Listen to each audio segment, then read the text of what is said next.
ஒருத்தர் 2 movie ticket வாங்குறாரு. So அந்த 2 மூவி டிக்கெட் வாங்கிட்டு படத்துக்கு போறாரு. பட் ஆனால் இவர் மட்டும் தனியாக தான் போறாரு. ஸோ அது ஒரு பிளாக் பஸ்டரான மூவி. அண்ட் தியேட்டருமே வந்து பார்த்தீங்க அப்படின்னா ஹவுஸ்ஃபுல் ஆயிடுச்சு. ஸோ இவர் தனியாக தான் போயிருக்காரு. ஆனால் 2 டிக்கெட் வாங்கியிருக்காரு. ஸோ படம் ஸ்டார்ட் ஆகுது. இவரும் பார்க்க ஆரம்பிக்கிறாரு. இன்டர்வல் வருது. ஸோ அப்போ பக்கத்தில் இருக்கிறவர் வந்து கேட்குறாங்க, என்ன இன்னும் உங்கள் ஃப்ரெண்டு வரலையா அப்படின்ற மாதிரி கேட்குறாங்க. அதுக்கு அவர் சொல்கிறாரு, இல்லை என் ஃப்ரெண்டு இல்லை, எங்கள் அப்பாவோடது அப்படின்ற மாதிரி சொல்கிறாங்க.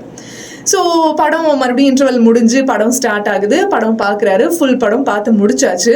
ஸோ முடிச்சுட்டு போகிற வரைக்கும் கூட அந்த ஒரு சீட் மட்டும் எம்டியாகவே இருக்குது. ஸோ இவர் கேட்குறாரு மறுபடியும், என்னங்க உங்கள் அப்பா இன்னும் வரலீங்களா, பிஸியாக இருக்காரா அப்படின்ற மாதிரி கேட்குறாங்க. அதுக்கு இவர் சொன்ன பதில், இல்லைங்க இன்னைக்கு எங்கள் அப்பாவோட பர்த்டே. ஆக்சுவலாக வந்து 20 வருஷமாக வந்து அவர் எங்கிட்ட வந்து கேட்டுகிட்டே இருப்பார், நம்ம ஒரு படத்துக்கு போகலாமா, நம்ம 2 பேரும் ஒரு படத்துக்கு போகலாமா அப்படின்ற மாதிரி கேட்டுகிட்டே இருப்பார். பட் ஆனால் என்னோட ஒர்க்கு, என்னோட பிஸி ஸ்கெடியூல்னால வந்து நான் அதை பொருட்டாவே எடுத்துக்கல. உங்களுக்கு மட்டும் வேணா புக் பண்ணி கொடுக்குறேன், போயிட்டு வாங்கப்பா அப்படின்ற மாதிரி தான் நான் சொல்லியிருக்கேன். ஆனால் ஒரு தடவை கூட எங்கள் அப்பா கூட நான் போய் உட்காந்து படம் பார்த்தது கிடையாது. அவருடைய ஒரு லாங் டேர்ம் ஒரு விஷ் அது அப்படின்ற மாதிரி சொல்லியிருக்காரு. ஸோ இன்னைக்கு வந்து எங்கள் அப்பா இல்லை.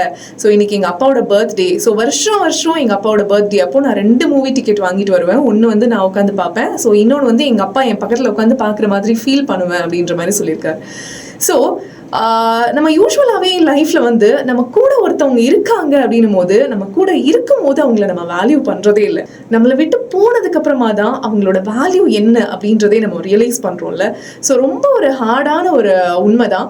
பட் ஸ்டில் லைஃப்பில் எவ்வளோ பிஸியாக இருந்தாலுமே நம்ம கூட இருக்கிறவங்கள தயவு செஞ்சு வேல்யூ பண்ணுங்க. ஒரு நாள் நம்ம கூட அவங்க இல்லாமலே போயிடுவாங்க. அதுக்கப்புறம் நீங்கள் கேட்டாலும் அந்த டைம் வந்து உங்களுக்கு கிடைக்காது. ஸோ இருக்கும் போதே வந்து பீப்புளை வேல்யூ பண்ணுங்க, அவங்களுக்காக டைம் ஸ்பெண்ட் பண்ணுங்க. மறுபடியும் இன்னொரு போஸ்ட்ல மீட் பண்ணலாம். Tata bye.